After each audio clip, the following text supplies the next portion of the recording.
Okay, I want you to follow along with me next to example 3. Okay, so I'm going to redo example 3 so you can see step by step how they solve this.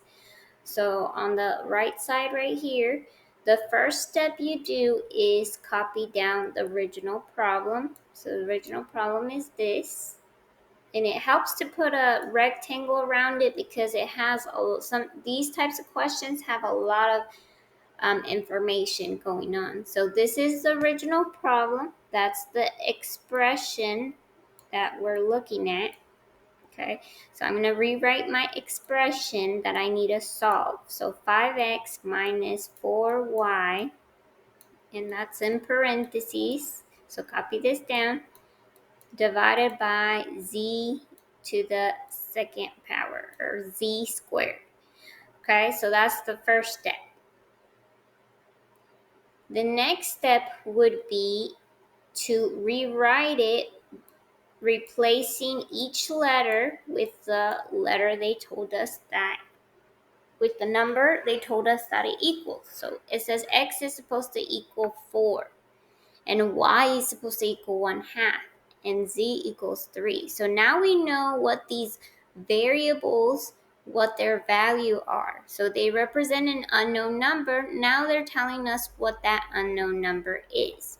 So I'm going to rewrite it. So copy this down. So instead of writing 5x, I'm going to write, so remember that means multiplication. So I can write a dot now so it can help me remind myself this is my work. So I can put a dot for multiplication if I want to. So 5 times 4. So the x is being multiplied times 5, and we know that x means 4. So we are subtracting that 4 times y. We know y is 1/2. So 4 times 1/2. That's how you would write it.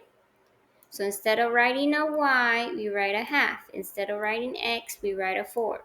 So all we're doing is rewriting it, but without the variables, without the letters. So divided by, we know z is supposed to equal 3.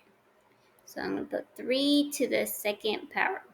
Okay, that's the second step. All you do is rewrite it, but without the letters, because now you know what the values are. Okay, the next step is to use PEMDAS.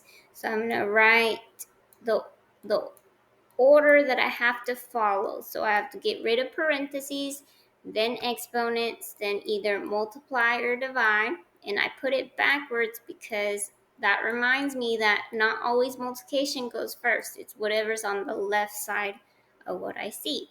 So you go from left to right for these two. And don't add or subtract until the very end. So I need to get rid of my parentheses. So I need to work in here first. So I have multiplication here, I have multiplication there, and I have subtraction. So the same rules still apply. I don't add or subtract until it's the very last step inside my parentheses. Okay, so I'm gonna multiply first because we always do that before we add or subtract. So 5 times 4 is 20. So I like to do one step at a time. So I got rid of that. I'm gonna rewrite it. So copy this down.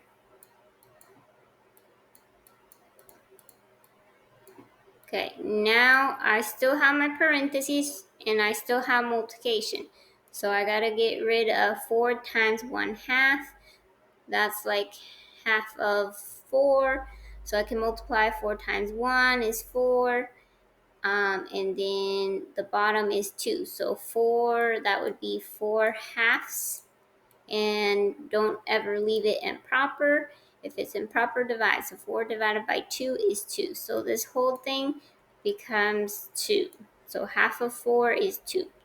So then I rewrite it. Now I have subtraction inside my parentheses. So I gotta subtract. 20 minus 2 is 18. Cross that out. Divide. So now I got rid of parentheses. Now I got to do exponents. 3 to the second power means 3 times 3, which that equals 9. So I got to divide 18 by 9, and the answer is